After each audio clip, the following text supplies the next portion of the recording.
MSW Media.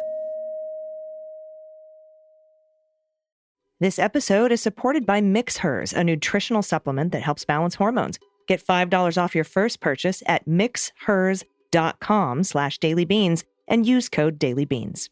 News with swearing. Daily beans, daily beans. Daily beans, daily beans. Hello and welcome to the Daily Beans for Wednesday, August 2nd, 2023.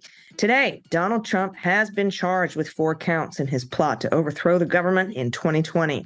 2 Republicans have been indicted in Michigan for illegally accessing voting machines. After paying legal fees, the Trump Super PAC is nearly broke, and it appears that Rudy Giuliani's discovery bill in the Ruby Freeman lawsuit has been paid by Donald Trump. I'm Allison Gill. And I'm Dana Goldberg. Surprise! I'm here. I'm so glad you're here. Like I was ready to take the podcast alone, but when the former president gets indicted for the 3rd time, you've got to be here. Like, this is a big fucking deal. Like, this is January 6th shit. Like, he may actually go to prison, be held accountable, please, for this stuff. So I'm glad you're here. We're going to break it down. Where are you? Yeah, I wasn't. By the way, I wasn't supposed to be here today. I'm in Los Angeles. I'm doing an arbitration, but I am here. I am recording remotely. So I don't have my fancy microphone. I don't have my studio. So please forgive my sound quality. But I couldn't not be here with y'all today.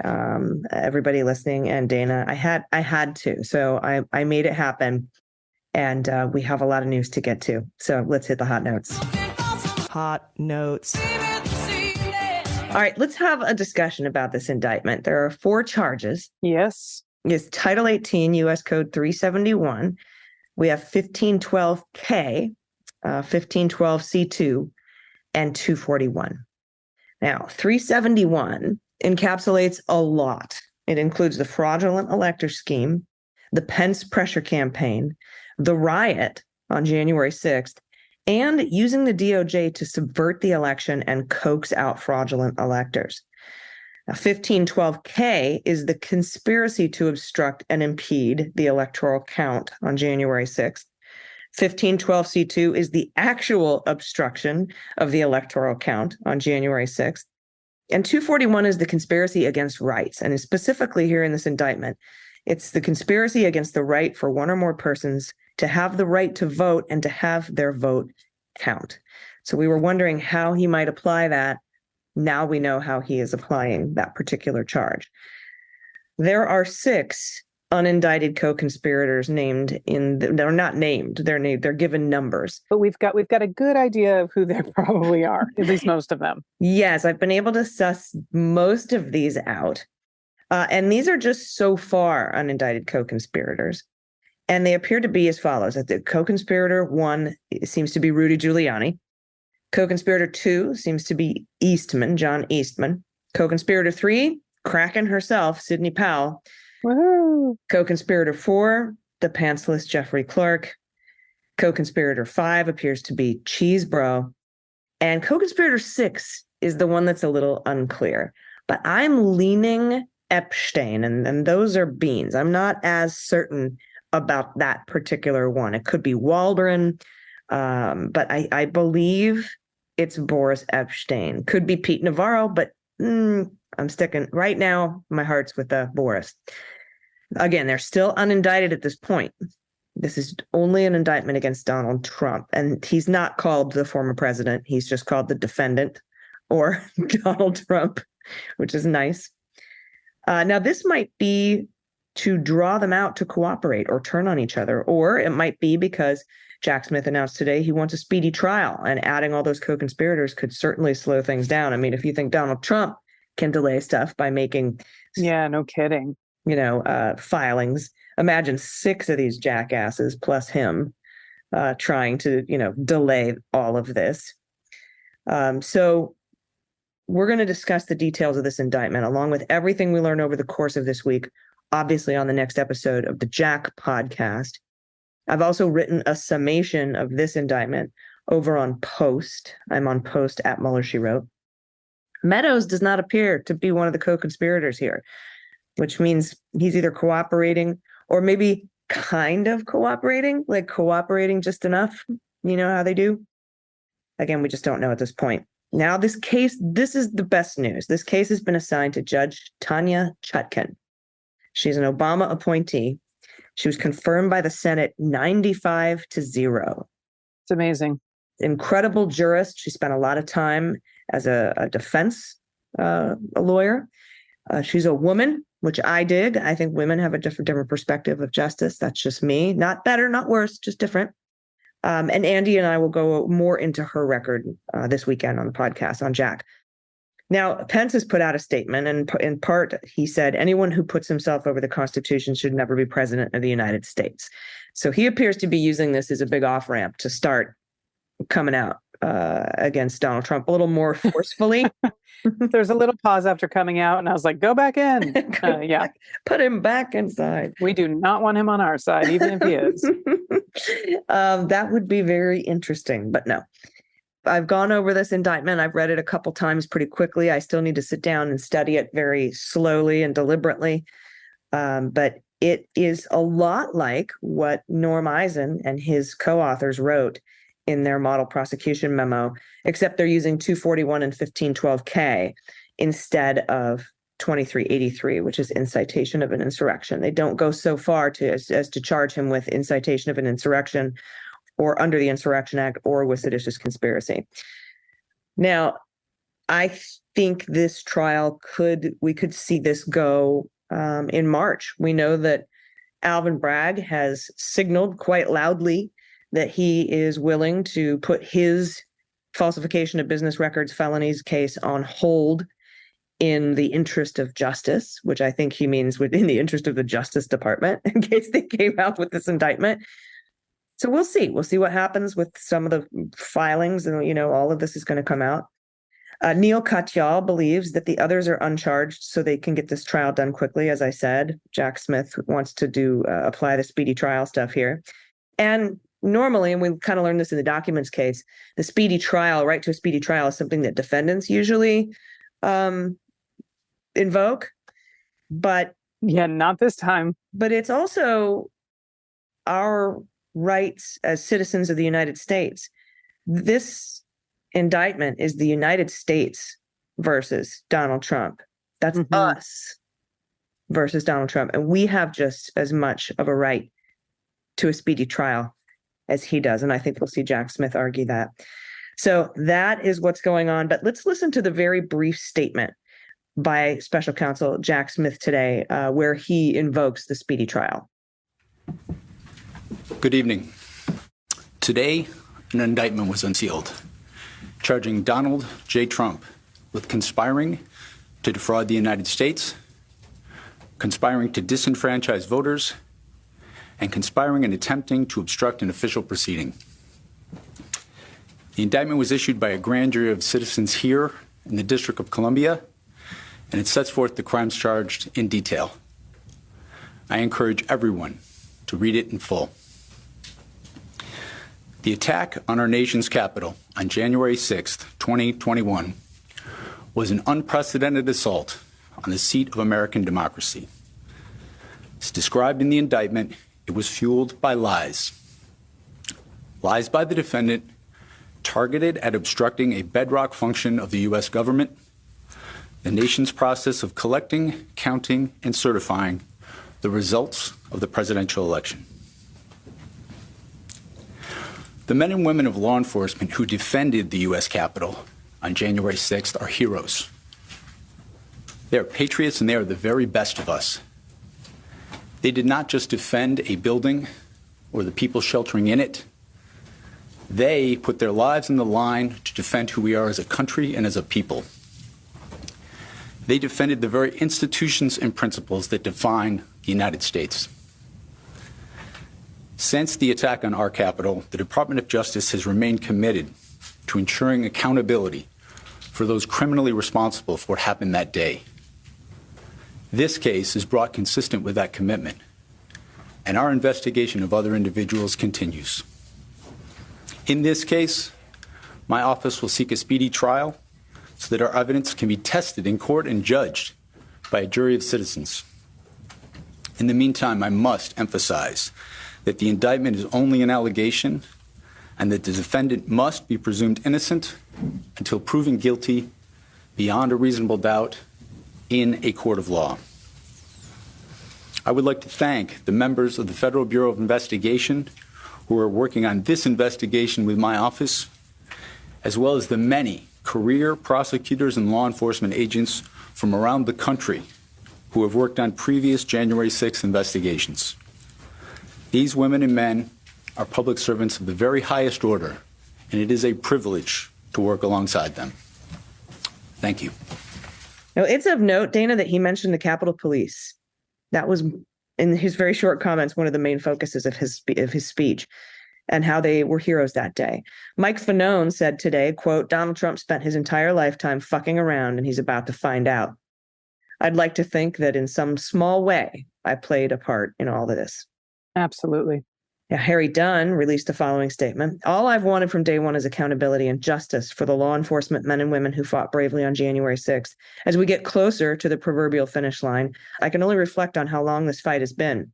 I would be lying if I did not acknowledge my numbness with the news of the indictment today of a former president of the United States. I am confident our legal system will handle this case properly.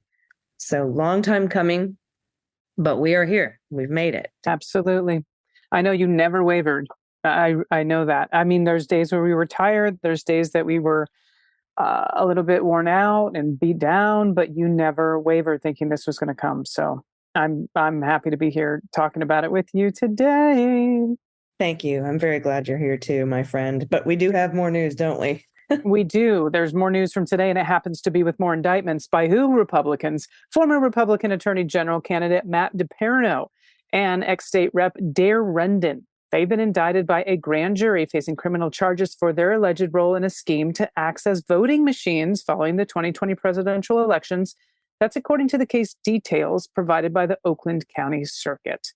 This is a quote, "This process is ongoing and still not over." That's from Muskegon County prosecutor DJ Hilson, who has been named special prosecutor in this investigation.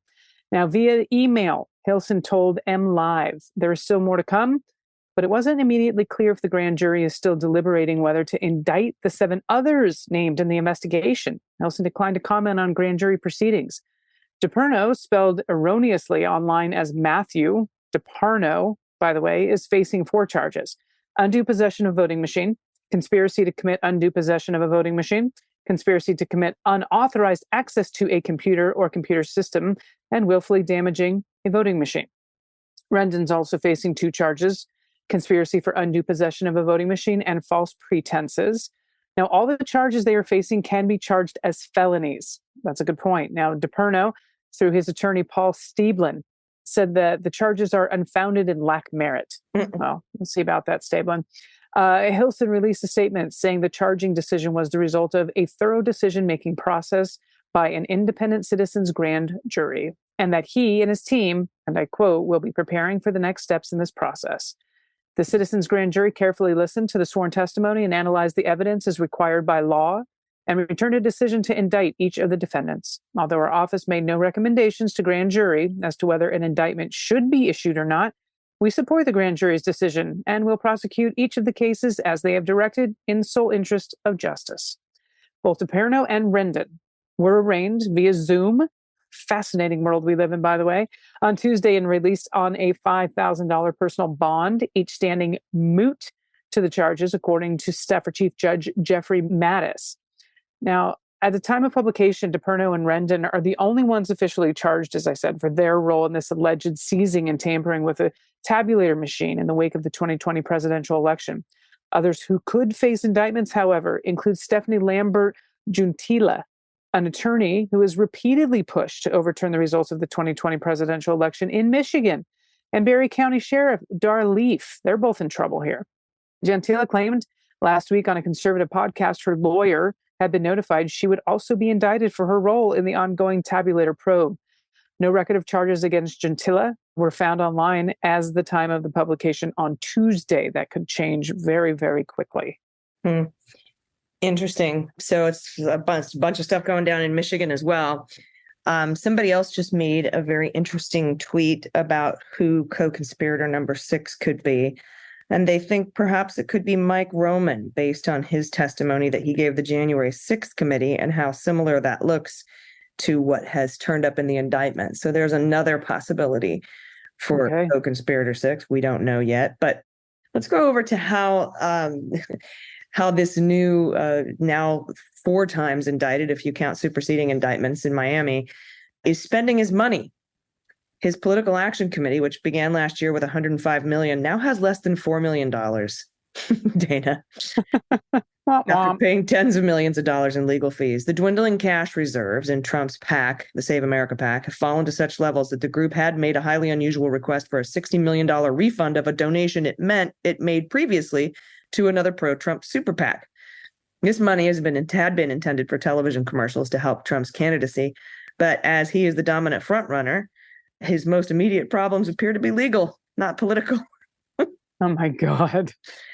The Super PAC, which is called Make America Great Again, Inc., has already sent back $12.25 million to Save America, paying Mr. Trump's legal bills, a sum nearly as large as the $13.1 million the Super PAC raised from donors in the first half of this year. Those donations include $1 million, by the way, from Charles Kushner. Oh, boy. That's Jared's dad, who Trump pardoned, apparently for $1 million. Wow. And $100,000 from a candidate seeking Mr. Trump's endorsement, also made a payment. The pro-Trump Super PAC and the Trump-controlled PAC must be independent entities. They are barred from any coordination on strategy. So the fact that they're sending money back and forth to each other is just kind of mind-blowing. Mr. Nodi indicated that it would be an issue with the staggered refunds. Quote, so far, the Super PAC and the Trump PAC, that they're sending tens of millions of dollars back and forth, depending on who needs the money more, strongly suggests unlawful financial coordination. That's Mr. Nodi is the legal director of the Campaign Legal Center, which is a watchdog group. They have previously filed a complaint about the $60 million transfer, saying you guys aren't supposed to coordinate anything, and you're coordinating tens of millions of dollars to pay legal fees. Save America was already under scrutiny by Jack Smith for paying lawyers representing witnesses in cases against Donald. The group was seated with more than $100 million that Trump raised almost immediately after losing the 2020 election off the big lie, claiming there was widespread voter fraud and the money would be used to protect election integrity or whatever. Instead, it's going toward his legal bills. And, I also think it's interesting that we know that this new kind of cooperating witness, Tavares, in the documents case, had a lawyer that was paid for by Trump and then saw, people get indicted, got a target letter, dumped his Trump-backed lawyer, got a new lawyer, and is now not indicted. And so what I'm very interested in knowing is if Jack Smith has asked him, and I'm sure he has, hey, did that lawyer that Trump paid for tell you to, I don't know, lie to us, say that you didn't recall stuff when you did? Kind of like what Cassidy Hutchinson told the January 6th committee that her previous Trump paid lawyer did with her. That would be very interesting. And it's currently, I'm sure, still being investigated. So. Yeah, well, speaking of this whole PAC money thing, AG Kyle Cheney has put together this fascinating timeline. So follow this. This is amazing. May 1st, May 1st, Rudy Giuliani tells Judge Beryl Howell in the Shane Moss and Ruby Freeman defamation suit that he can't afford to pay TrustPoint $320,000 to help him with discovery in that case. He even filed an insolvency document with the court declaring that he was actually broke. Now, May 26th, the Trump PAC paid TrustPoint $340,000. Oh. Okay, interesting. May 30th, Rudy tells Judge Howell his debt to TrustPoint has been cured. Interesting. All right. So there is an interesting timeline right there that it sure the hell looks like Donald Trump took care of his little bill there, which is the first time he's paid Rudy Giuliani for anything, probably. Yeah, now you got to kind of wonder if TrustPoint is on the up and up. Are they going to actually hand over everything in discovery that needs to be handed over that Rudy Giuliani really, really doesn't want to be handed over, which makes me think that Donald Trump really doesn't want that stuff handed over. Yeah. I don't know. We'll see what $340,000 can buy you. That's for sure. Yeah. And Rudy gave proffer for 2 days, trying his best not to get indicted, but he is one of the unindicted co-conspirators so far in this new indictment out today. So it doesn't look like he's cooperating all that much. So we'll find out more. And I'll be asking Pete Strzok about this Rudy trust point payment on next week's Cleanup on Aisle 45. We need to take a quick break, but I do want to say a few words here.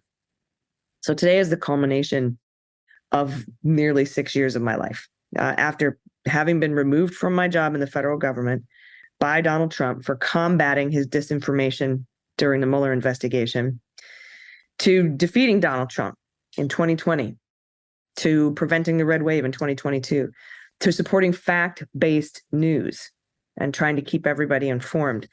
I've been fighting for justice, defending the Department of Justice, defending our institutions. And today we're seeing that justice firsthand. In 2021, 2 years ago, I said this would happen this year. And that if it happened in April, that would be fast. So I guess I was technically a couple of months off. But I have said the Department of Justice would go first on coup indictments, and they did.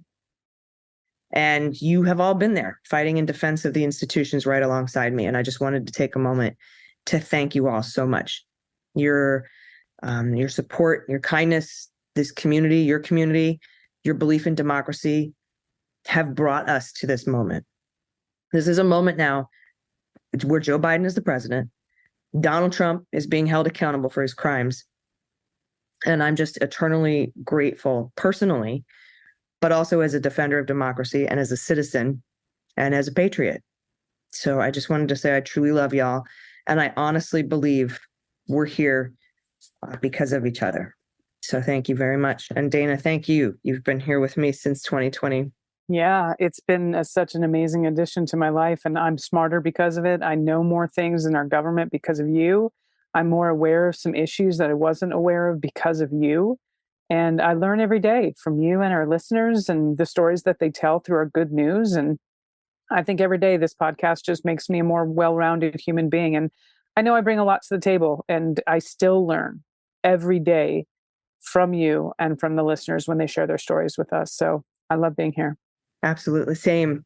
100% the same. I learn something new every day, even if it's just how amazing people are and the goodness of and kindness in this community and in this country.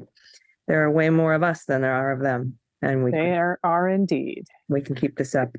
Speaking of the good news, we have some today. So we're going to read that, but we have to take a quick break. Stick around. We'll be right back. After these messages, we'll be right back. As women, we are no strangers to the ebbs and flows of hormones that accompany our monthly cycles and life stages. It can feel a little overwhelming sometimes, so I've been using supplements from MixHers. MixHers is a line of nutritional supplements crafted by women for women. Every product is 100% natural, gluten-free, and plant-based, all without a hint of sugar, artificial flavorings, or fillers. Made with uncompromising quality and your wellness in mind, these products adhere to the highest standards for purity and potency. They have a lot of great options, too, if you're not quite sure which MixHers product is the perfect fit.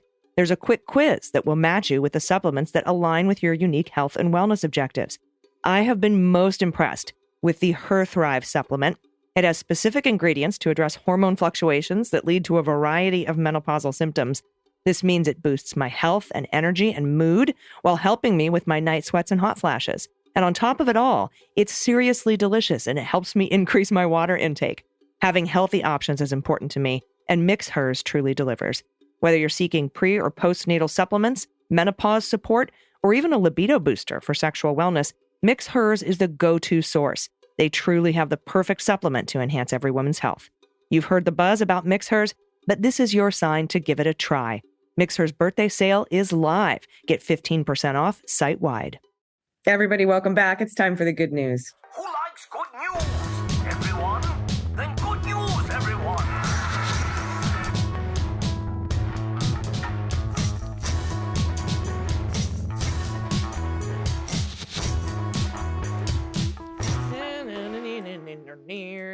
Good news, good news. And if you have any good news, confessions, corrections, a shout out to a loved one, a shout out to our community, a small business in your area, an adoptable pet in your area you want to tell us about, or if you have a small business or a book or something, art, something you're creating, we want to know about it. If you want to play What the Mutt or What the Heck Wine, I'm oddly good at that. I don't understand why, but here we are. Of course, frog orgies, baby pictures, whatever you want to send us, send it to us at dailybeanspod.com and click on contact. First up, from Anonymous, pronouns he and him. I heard the story about DeSantis possibly facing consequences for kidnapping migrants and thought of this section of Sir Terry Pratchett's book, Carpe Jugulum. Quote, sin, young man, is when you treat people like things, including yourself. That's what sin is. It's a lot more complicated than that. No, it ain't. When people say things are a lot more complicated than that, they means they're getting worried that they won't like the truth. People is things. That's where it starts. Oh, I'm sure there's worse crimes, but they starts with thinking about people as things. That's Granny Weatherwax speaking to the Mighty Oats. Thanks for all you do, Anonymous. Indeed. Excellent. All right. That was so good. This is from Dale, pronouns he and him. This is for Lydia, pronouns she and her. This is to his wife. Thanks for keeping me happily married for 2 decades. You're such a kick-ass teacher that some folks even recognize it on top of all your work as a mom. Bonus, you're so photogenic. Stay smart and weird. Love you. That was from Dale to Lydia, and I fucking love it. You guys are adorable. And yes, very photogenic. Beautiful couple. Beautiful couple. Okay, you get the next one because there's a baby. Oh boy. Oh my God. Not just any baby. Look at this baby. This is from Carolyn, pronounced she and her. Hiya, Beans Queens. I've been saving this baby in a box picture for Dana. I thought she'd enjoy this cutie who's now almost 30. When she was young, she never met a box she didn't love. I just wanted to send in an appreciation for all you do to bring us the news. You've been part of my daily routine since the kitchen days. I think the orange creature from yesterday's good news is a skink, which is technically a type of lizard. Thank you. We thought that salamander apparently is called a skink. Can't wait for justice. And Carolyn, justice is coming. Thank you for all you do. And this, look at the cherub cheeks. Look at the little cherub cheeks and this little baby And in a box. The curl, the little, it's like, I can't, the Lenny and Squiggy curl. Yep. The little squiggy curl. It's a Gerber baby. Yes. Absolutely adorable. Thank you for that submission. Next up from Heather, pronouns she and her. Good morning, my queens. First, I want to thank you for keeping me informed and sane as this country tries to circle the drain. My friend Maria introduced me to the show about 2 years ago. I've been a devoted listener for the last year. Last summer, I went through some quote unquote fun medical shit, followed by some fun emotional shit while being out of work for 6 months. It would have been really easy to lose hope last summer, given what was happening in this country at the time. But you ladies have kept me informed and optimistic. Now that I'm back to real life, there's simply no time to take in and process the fucking chaos that's going on in the world. So I count on you to make sense of the political news happening around me without making me lose hope. You're in my ears on my commute every morning, plus aisle 45 and Jack. Next, my best friend got me hooked, and it was her birthday last week. So when I heard Dana was coming to Rochester, I snatched up 2 tickets immediately. Best decision ever. My sides still ache from laughing. The show could have gone on, and I would not have complained, though my over 50 self appreciated that we were on the road just after 9 p.m. I truly did not want to leave because this is the first time in years I've felt such a sense of community. Thank you, DG, for filling that room with so much family, and shout out to Straight Girl. Yeah, I know what she's talking about. There was one straight girl in the audience that let me play with her from the stage and was awesome. And I know you've got more on this, but I think maybe Heather was talking about Amy's birthday. So this is Amy, and a happy birthday to Amy. She came a few days early to celebrate it. She goes on to say, we've done precious little in public since 2020, and I'm still COVID-free despite working in healthcare. Wow. So we walked in wearing our Daily Bean shirts and masks because COVID is on the rise, and this Novid doesn't have time to be sick. A woman sitting at the table got up and almost immediately said, I think you're my people. Not only was it her first time unmasked for an event, but she's from our area, Ithaca. Ithaca is gorgeous. I just wanted to throw that in. I've seen that shirt and I love it. We had a lovely, if brief, chat, and later we wished we'd gotten contact information to try to connect because I think she's right. If she feels like reaching out, perhaps you'll connect us. I was the one in the black beans shirt. I feel that I've lost so much community in recent years, and it felt so good to be surrounded by such a wonderful, diverse group. For pet tax, I submit my ride or die AKC, UKC, ASCA, Champion Watermark, Party Rock, Wow. Queen Bee, my travel buddy, bed buddy, kayak buddy, you name it. She's seen me through divorce and rediscovery of myself, from living in a friend's storage room to the purchase of my new home. Has kept me on this planet through many a hard time and has done her damnedest to try to reproduce herself so I won't be lonely when 20 or 30 years from now she leaves me for the Rainbow Bridge. She's 9 now. The puppy pile photo is her most recent litter of grandpups here at the house. Thanks both for every fucking amazing thing you do. Keep doing it. Look at this beautiful Gorgeous. shepherd doggo. And now rethinking this, Heather, it's probably not Amy that you went with because Amy was with her husband. I remember a lot of things from my show. So whoever your friend is, I hope they had a nice birthday. Yes. And if you were the person that was from Ithaca and sat down and said, you're my people and you want to reach out, let us know. And we'll put you in touch with Heather. So Totally. Love this. All right. This is from John, pronouns he and him. Hi to the all legumin beings out there. Love it. Shout out to parents who help their kids get music lessons. I've taught music both in schools and privately for decades now. Late 2021, in the weeks after my mom's death, I felt a strong need to express gratitude to my students' moms and dads, often with tears in my eyes. I would thank them for giving this amazing gift to their kids. I suppose as an indirect shout out to myself, these parents choose me because they place a high priority on kindness, a fun-focused vibe, and relentless positivity, so their kids feel good about experiences with music. I was so grateful to my own mom for supporting my interest and career in music. She paid for and drove me to lessons, and moreover, she listened to lots of practicing along the way. I know you understands this with your background in drumming. Yep, parents who buy their kids a drum set are at another level, or aren't home much, or are settling a score with a neighbor.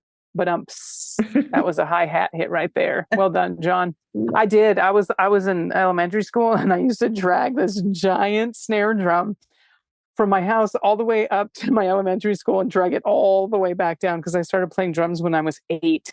So if you can imagine this little girl just dragging the snare drum case the size of her body up the street a half a mile or probably a mile and then all the way back down.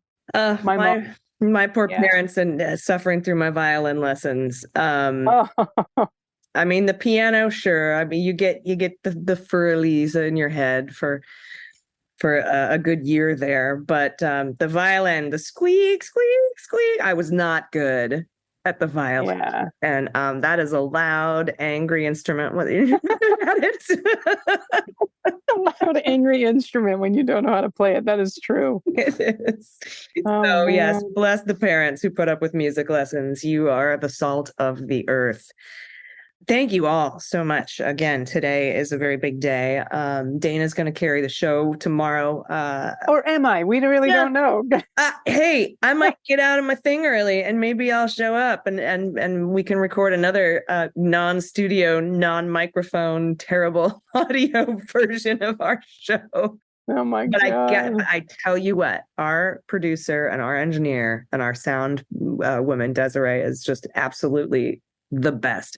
What you're hearing now is the best I can possibly sound in this circumstance, I promise.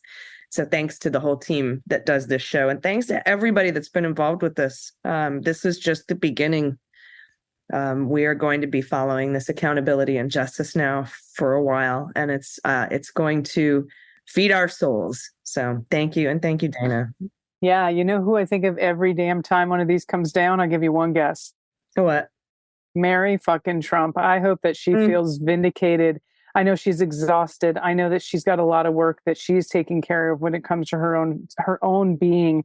But every time the SOB gets indicted, it's got to, like, another angel gets its wings. I mean, she's got to feel some sort of redemption. She warned the entire world. Mm-hmm. She warned us in her books. Absolutely. And sending all the love to her as well. And again, just thank you, everybody. I'm speechless about how much gratitude. I'm overflowing with it today. So thank you. Somebody will be back in your ears tomorrow. One of us or both of us. Until then, please, everybody, take care of yourselves, take care of each other, take care of the planet, take care of your mental health. Vote blue over Q. And please take everyone you know with you. I've been AG. And I've been DG. And them's the beans. The Daily Beans is written and executive produced by Allison Gill, with additional research and reporting by Dana Goldberg. Sound design and editing is by Desiree McFarlane, with art and web design by Joelle Reeder with Moxie Design Studios. Music for The Daily Beans is written and performed by They Might Be Giants, and the show is a proud member of the MSW Media Network, a collection of creator-owned podcasts dedicated to news, politics, and justice. For more information, please visit mswmedia.com. MSW Media. Hi, I'm Frances Callier. And I'm Angela V. Shelton. And we're Frangela. You know what you need in your life? The Final Word podcast. Yes, you do. That's right. It is the final word on all things political and pop cultural. Where we make real news real funny. Where we inspire you so you can hashtag resist. Subscribe and get a new episode of the Final Word podcast each week. It's the news we think you need to hear. That's right. We think you need to hear it. Okay? Yeah, it's what we say so. That's right. And because all we do is give, every Thursday you can listen to our hysterical podcast, Idiot of the Week. We round up the stupid because you know what? Somebody has to. Okay. All we do is give.